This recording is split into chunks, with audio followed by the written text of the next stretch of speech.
Nigeria is one of the countries with the highest gender disparity. Statistics say it is among the 10% of countries with the highest level of gender inequality. Even with several gender advocacies, achieving gender equality in Nigeria remains a tall order. But experts say the country will be better off if the economic values of girls and women were harnessed. Nigeria's economy has the capacity to grow if it can reduce gender inequality in its labor market, in economic participation, and political representation. Use every opportunity in your role and in your work with other actors to bring women, girls, and those excluded to the beginning of every conversation you embark on from now on.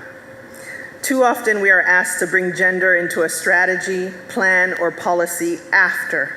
Let's make sure gender and inclusion are at the forefront.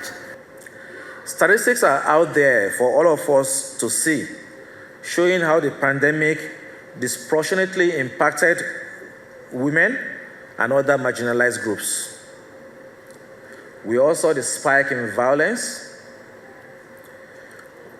primarily influenced by societal norms and the imbalance in power, which again was mentioned during the last plenary.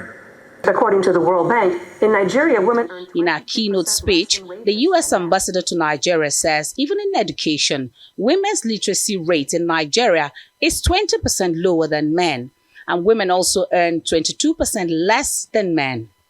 The U.S. promises to work with civil society to reduce the prevalence of gender violence and support women to achieve greater productivity and full gender inclusiveness in Nigeria.